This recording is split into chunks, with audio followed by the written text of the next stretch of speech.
మన దేశంలోనే ఏ ఒక్క డిప్యూటీ సీఎం కి రానంత పేరు ఆంధ్ర డిప్యూటీ సీఎం కి వచ్చింది పవన్ కళ్యాణ్ గారికి. అయితే ఇప్పుడు క్వశ్చన్ ఏంటంటే తెలంగాణ డిప్యూటీ సీఎం కి బట్టి విక్రమార్కకి ఆంధ్ర డిప్యూటీ సీఎం కి డిఫరెన్స్ ఏంటి? మనం చూసుకున్నట్లయితే డిఫరెన్స్ మీరు అడుగుతున్నారు కాబట్టి చెప్తున్నాను. ఎంతో కష్టకాలంలో కూడా పవన్ కళ్యాణ్ పార్టీని వదలకుండా పార్టీని తన ఓన్గా ఇండిపెండెంట్గా వచ్చి పార్టీని పెట్టుకొని స్థాపించి దాదాపు 14 ఏళ్ళ తర్వాత ఎంతో పోరాడి ఎన్నెన్నో నానాక రీతిలో మాటలు అనిపించుకొని మరి పార్టీని వదలకుండా పార్టీని నిలబెట్టుకొని పార్టీని గెలిపించుకొని ఓన్గా తన పార్టీని గెలిపించుకుంటూ ఇతర పార్టీకి కూడా సపోర్ట్ చేసి గెలిపించి స్థానానికి ఎదిగిందంటే ఆయనలో ఆ పట్టుత్వం, ప్రజలకు ఎంతో కొంత మంచి చేయాలనే పట్టుత్వం ఎంతో ఉంది కాబట్టి ఈరోజు ఆ స్థానంలో పవన్ కళ్యాణ్ ఉన్నాడు, మనమందరం గుర్తిస్తున్నాం. అట్లని తనకి ఆ హోదా వచ్చినాక ఏమైనా కామ్గా ఉన్నాడా, ఏం చేయకుండా ఉన్నాడా అంటే అది కూడా ఏం లేదు. ప్రజల్లోనే ఉంటున్నాడు, ప్రజల కోసమే ఉంటున్నాడు. ఆయన చూడని డబ్బు కూడా నాకు తెలిసి ఈ లోకంలో ఎవరు చూడకుండా అంత డబ్బు సంపాదించుకోవచ్చు.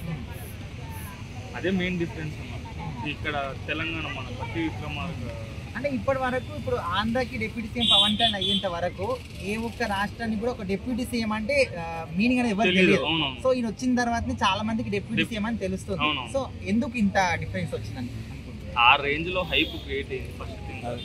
ఇంకోటి ఏంటంటే చంద్రబాబు నాయుడు ఒకవేళ ఆ రోజు ఏ రోజైతే మన జగన్మోహన్ రెడ్డి గారు చంద్రబాబు నాయుడిని లోపల వేసినప్పుడు పవన్ కళ్యాణ్ ఆ పోరాటం చేయకపోతే పవన్ కళ్యాణ్ సీఎం కూడా అయ్యేవాడే.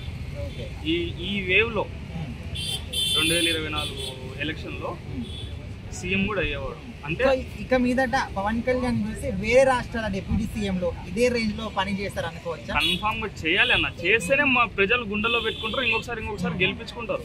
చేయకుండా నీకు హోదా వచ్చిన తర్వాత ప్రజలు ఎవరు నేనెవరు అంటే ఇంకొకసారి గెలిపించుకుంటారా? ప్రజలు లేకపోయినా కూడా చెప్పు తీసుకొడతారు. ఖచ్చితంగా పవన్ కళ్యాణ్ ని చూసి ఎంతో మంది మారుతారు.